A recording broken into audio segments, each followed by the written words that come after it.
Pernahkah kalian mendorong benda dan merasakan benda itu lebih berat ketika pertama kali didorong dibandingkan ketika benda itu sudah bergerak?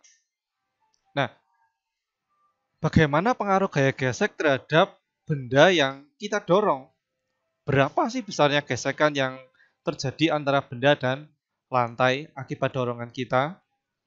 Kita akan coba pelajari tentang gaya gesek. Nah, coba kalian bisa lihat gambar berikut. Di sini ada benda yang bermassa 5 kg. Kemudian benda ini didorong dengan gaya F1 yang besarnya 5 Newton. Benda ini berada di atas lantai yang kasar, ya. Nah, ini saya coba gambarkan kondisinya ya. Jadi di sini tidak ada angkanya, berapa gaya geseknya dan sebagainya, tapi saya coba gambarkan kejadiannya. Kejadiannya seperti ini.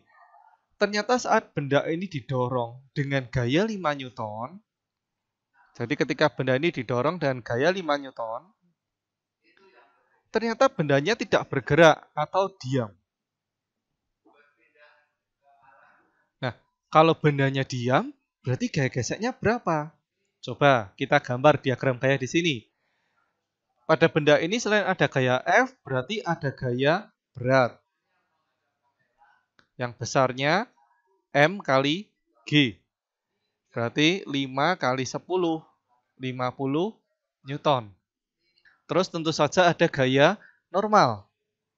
Gaya normal, karena di sini tidak ada gaya yang arahnya ke sumbu Y atau miring, berarti gaya normalnya akan sama dengan gaya berat, ya, yaitu 50 Newton. Kemudian karena benda ini ditarik ke kanan, maka harusnya benda ini kalau bergerak, gerakannya akan ke kanan. Sehingga gaya geseknya adalah ke kiri, ya. F kecil. Di sini F kecil adalah gaya gesek. Nah, tadi saya gambarkan kalau ketika benda ini ditarik dengan gaya 5 Newton, ternyata kondisinya diam. Kondisi diam menunjukkan kalau besarnya gaya gesek itu berapa. Kalau bendanya diam, berarti resultannya adalah 0. Kalau resultannya 0, berarti gaya yang ke kiri sama dengan gaya yang ke kanan. Berarti gaya geseknya adalah 5 Newton juga. Nah, terus kejadiannya benda ini seperti ditarik sama satu orang. F1 tapi tidak kuat, terus minta bantuan orang lain. F2 bantu menarik ya. F2 yang besarnya 5 Newton juga. Sehingga sekarang yang menarik ada dua, F1 dan F2. Berarti F1 ditambah F2 besarnya sekarang 10 Newton. Ternyata bendanya tetap diam. Bendanya tetap diam. Loh, kalau bendanya diam, lalu berapa gaya geseknya? Kan tadi gaya geseknya 5 Newton. Harusnya kalau 5 Newton ditarik 10 Newton kan bergerak, gitu ya. Nah, ini banyak yang berasumsi kalau gaya gesek itu nilainya tetap. Padahal tidak, ya. Untuk kondisi benda diam, gaya gesek itu nilainya berubah. Nilainya akan berubah mengikuti yang menarik atau yang mendorong, ya. Jadi ketika gaya tariknya 10 Newton, maka gaya geseknya pun harus 10 Newton jika bendanya itu diam, ya. Jadi gaya geseknya bisa meningkat, gitu ya. Bisa meningkat. Terus tidak kuat, panggil orang lain lagi, F3 disuruh bantu. F3 coba membantu. F3 5 Newton juga. Berarti sekarang F1, F2, F3. F1, F2, F3. Totalnya 15 Newton. Ternyata bendanya masih saja diam. Masih saja diam. Nah, kita sudah tahu, berarti gaya geseknya berapa? Iya, betul, 15 Newton. Ya. Panggil lagi. F4, 5 Newton lagi. Berarti sekarang totalnya F1, F2, F3, F4 totalnya 20 Newton. Nah, ternyata setelah ditarik 20 Newton, bendanya itu tepat akan bergerak.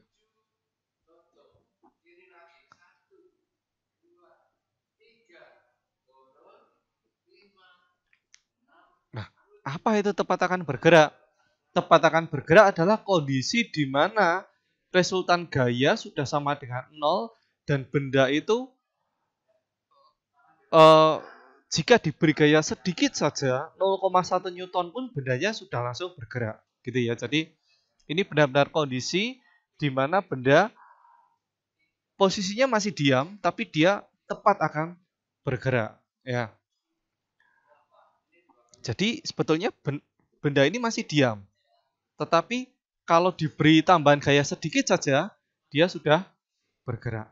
Nah, kalau masih diam, tepat akan bergerak, berarti gaya geseknya berapa?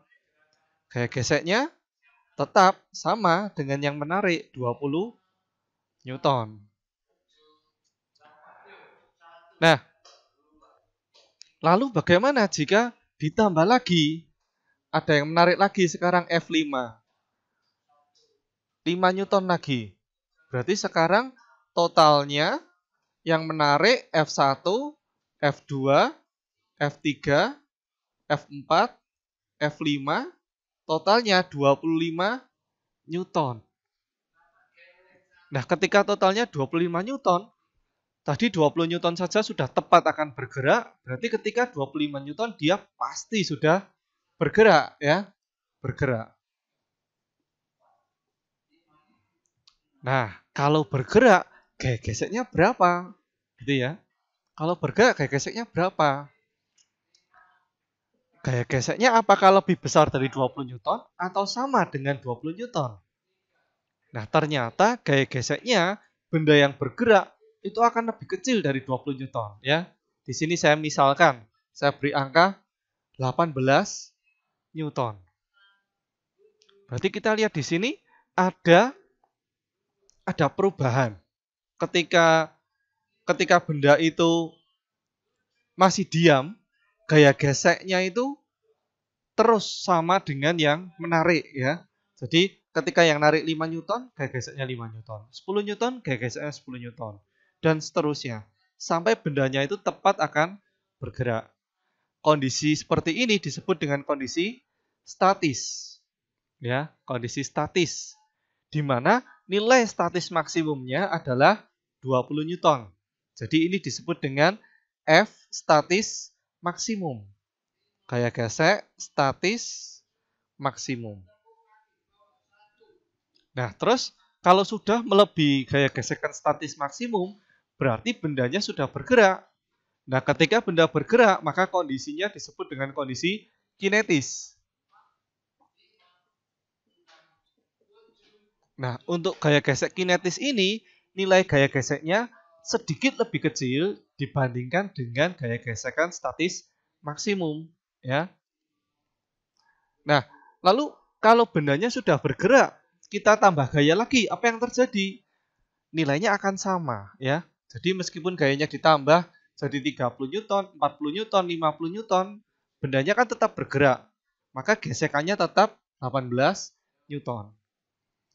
Jadi di sini kita bisa lihat kalau nilai FK, nilai gaya gesekan kinetis itu tidak berubah, ya.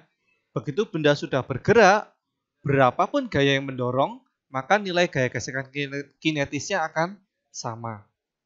Tetapi tidak dengan gesekan statis. Kalau gesekan statis, besarnya akan mengikuti yang mendorong sampai nilai maksimumnya, ya. Nah, kita bisa lihat grafiknya. Di grafik itu digambarkan seperti ini. Misalnya sumbu Y-nya adalah gaya gesek. Sumbu X-nya adalah gaya dorong. Ketika gaya dorong terus ditingkatkan, maka gaya gesek juga akan meningkat. Nilainya sama dengan yang mendorong. Sehingga gambar grafiknya seperti ini, linear.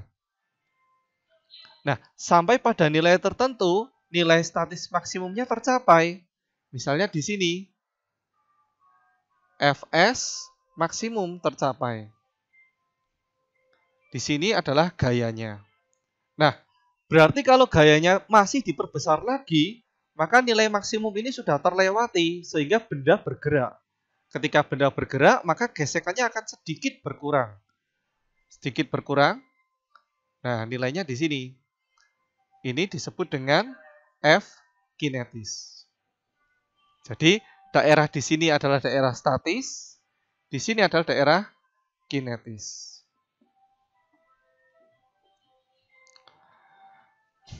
Ya, seperti itu cara memahami cara kerja gaya gesek ya. Lalu bagaimana besarnya gaya gesekan statis dan kinetis?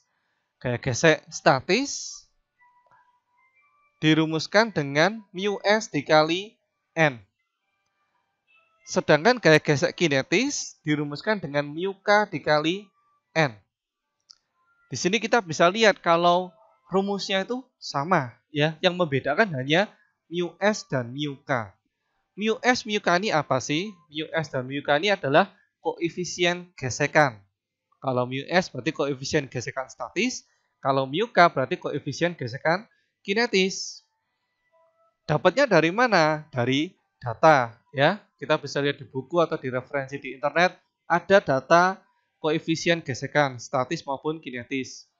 Di mana nilai koefisien gesekan kinetis pasti lebih kecil daripada koefisien gesekan statis ya.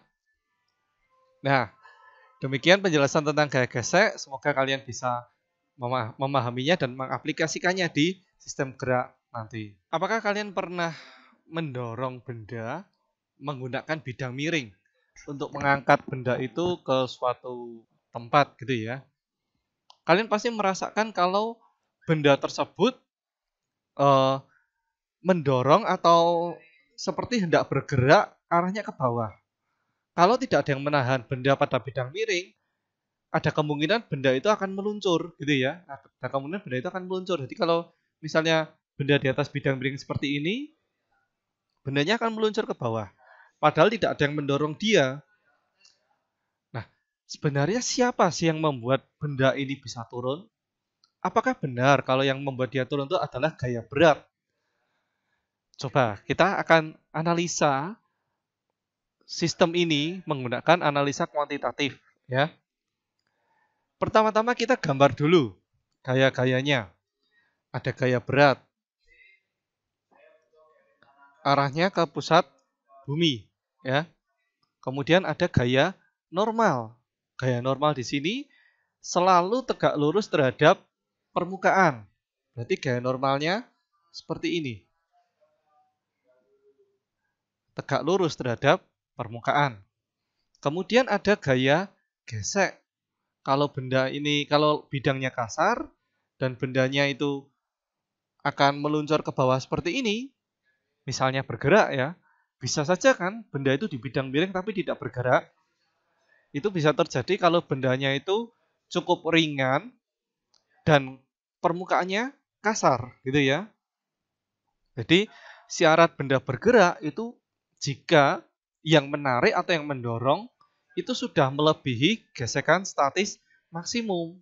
Artinya kalau tidak melebihi statis maksimum, bendanya akan tetap diam ya. Nah, ini kita anggap saja bendanya sudah bergerak ya. Berarti ada gesekan di sini. Melawan arah gerak gesekannya. Nah, kalau kita lihat diagram di sini, tidak ada gaya yang arahnya ke kanan bawah ya. Tidak ada gaya yang miring. Gaya berat arahnya ke pusat bumi, tidak miring seperti ini. Lalu siapa yang menyebabkan benda ini bisa turun? Nah, kita akan gunakan analisis kuantitatif, yaitu dengan memproyeksikan gaya-gaya yang ada di sini. Ya. Pertama kita gambar dulu sumbu X dan sumbu Y-nya. Sumbu X itu sejajar dengan arah gerak benda. Jadi kalau bendanya bergerak seperti bidang miring ini, sumbu X-nya juga kita gambar miring ya. Kita gambar miring. Kemudian sumbu Y itu tegak lurus terhadap sumbu X. Atau sumbu Y biasanya ada sejajar dengan gaya normal ya. Jadi sumbu Y-nya ada di sini. Sama dengan gaya normal. Nah, setelah kita menggambarkan sumbu X dan sumbu Y, kita bisa melihat ada gaya yang tidak menepati sumbu X dan sumbu Y. Kalau gaya normal jelas di sumbu Y. Gaya gesek ada di sumbu X, sejajar ya. Tapi gaya berat dia ada di tengah-tengahnya. Nah, vektor yang seperti ini harus kita proyeksikan ke sumbu X dan sumbu Y.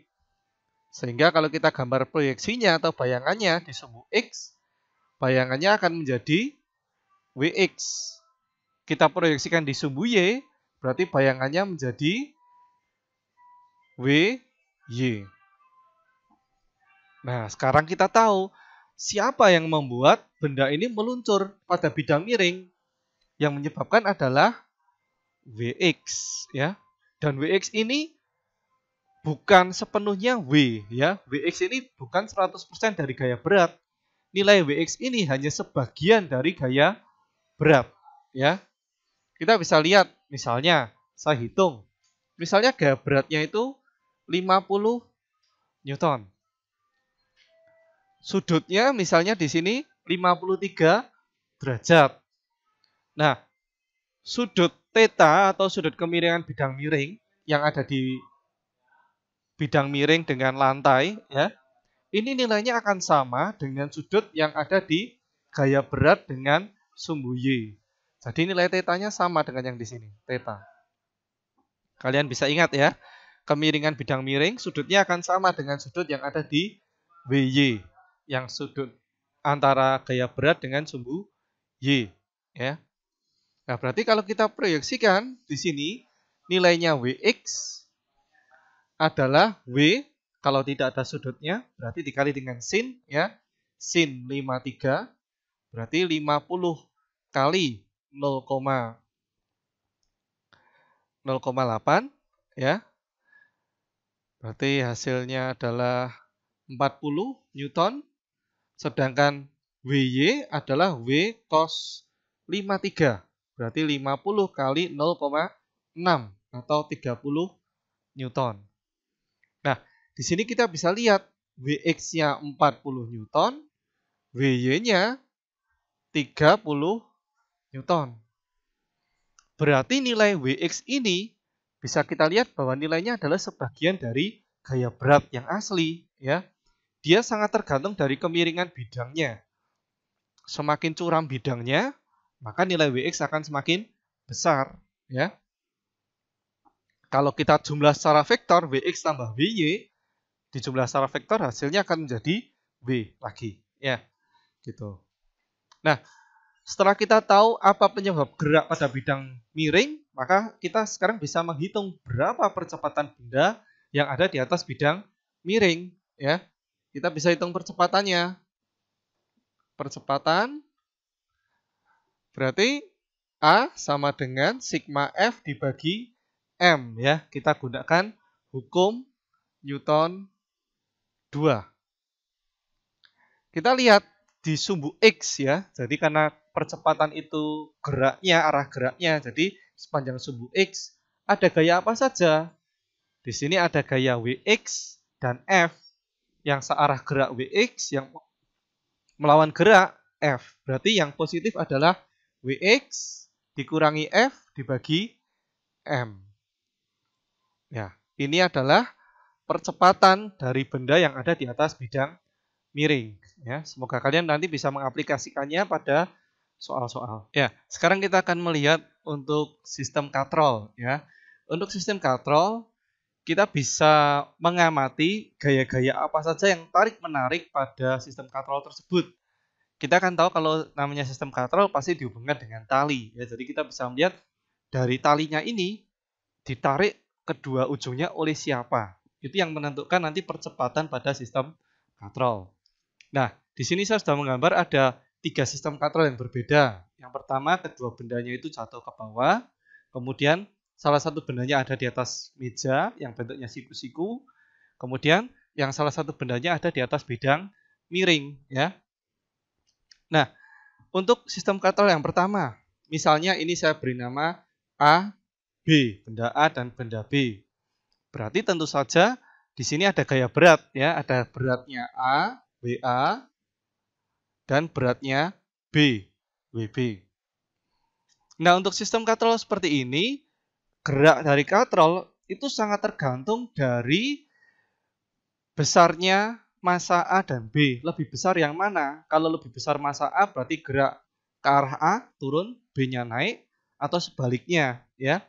Di sini misalnya saya misalkan WB itu lebih besar dari WA. Berarti nanti katrolnya akan turun. Yang B turun bendanya, yang A bendanya naik seperti ini ya. Nah, kemudian berapa percepatan dari sistem katrol ini? Nah, kita bisa lihat berarti yang tarik-menarik adalah WB dan WA dengan yang menang WB. Berarti arah geraknya sesuai dengan WB.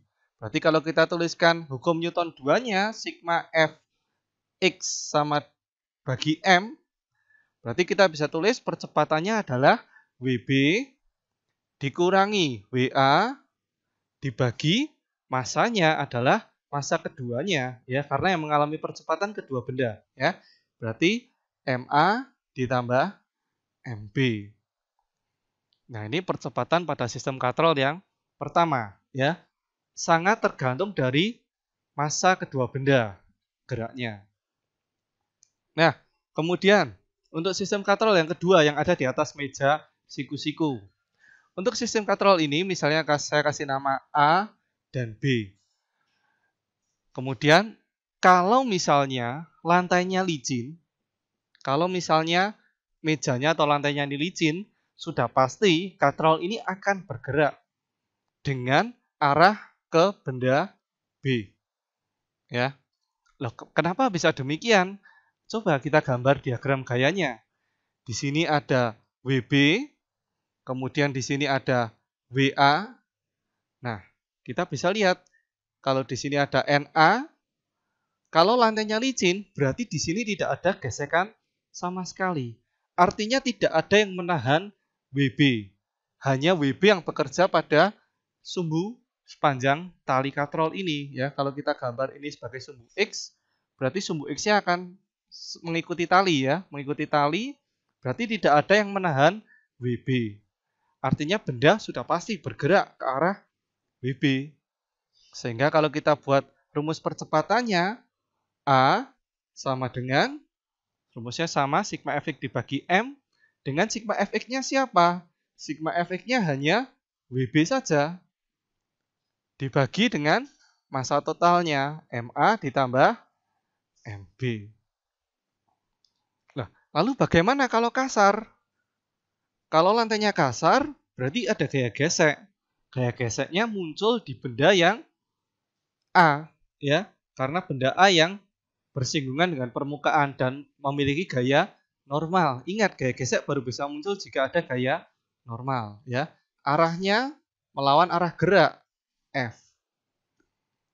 Sehingga sekarang kalau lantainya kasar, di sepanjang sumbu X itu ada dua gaya.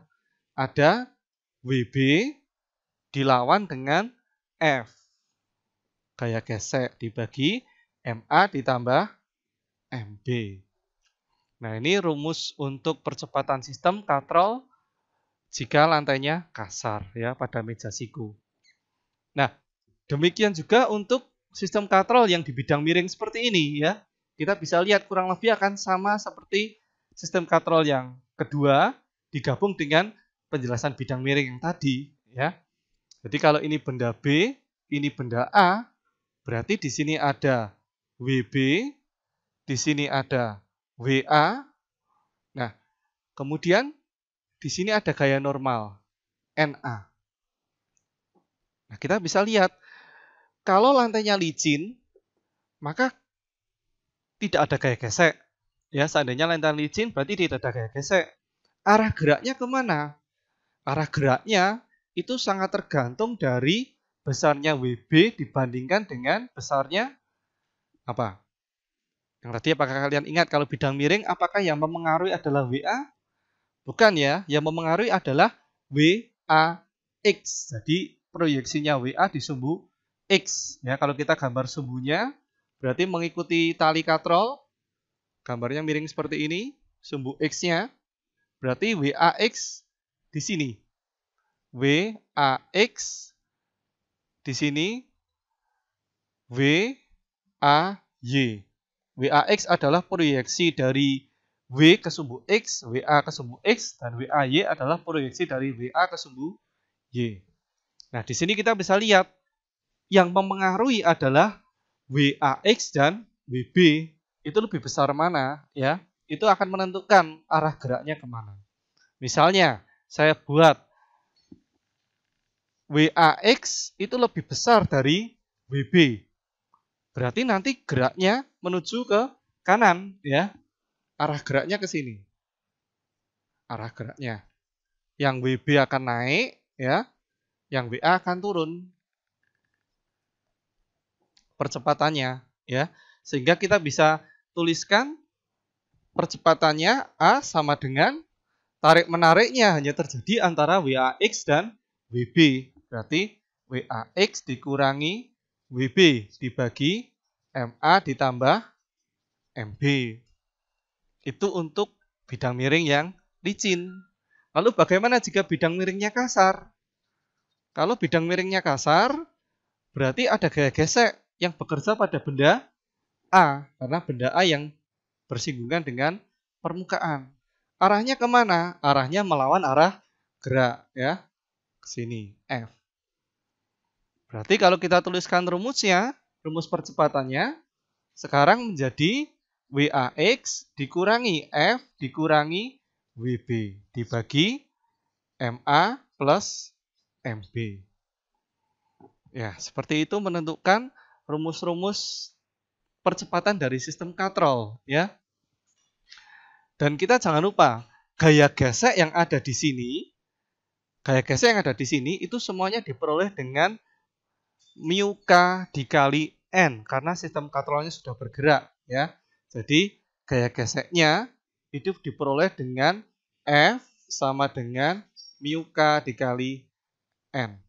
N-nya adalah benda yang memiliki gaya normal, ya, yang mengalami gesekan langsung dengan permukaan. Tuh. Nah, lalu bagaimana cara kita menghitung tegangan tali pada sistem katrol ini? Dari tadi kan kita belum menggambar tegangan talinya, ya. Nah, tegangan tali itu selalu menarik kedua ujungnya, ya. Jadi kalau kita gambar pada sistem katrol yang pertama misalnya, berarti tegangan talinya itu menarik benda A dan menarik benda B. Begitu juga pada sistem yang kedua, dia menarik benda A dan menarik benda B, tegangan talinya. Pada sistem yang ketiga, menarik benda B dan menarik benda A. Gambarnya sama, ya. Jadi dia selalu menarik kedua ujungnya. Nah, bagaimana cara menghitungnya? Cara menghitungnya untuk bisa menghitung tegangan tali, kita harus memotong sistem geraknya. Saya akan contohkan menghitung tegangan tali menggunakan sistem katrol yang pertama, ya. Tadi kita sudah mendapatkan percepatannya, terus misalnya kita mau menghitung tegangan talinya. Tegangan tali. Berarti kita bisa potong salah satu sistemnya. Misalnya saya potong sistem yang B. Saya potong benda yang B. Berarti gambarnya seperti ini. Benda B, ada WB dan T. Arah geraknya tadi ke bawah, ya.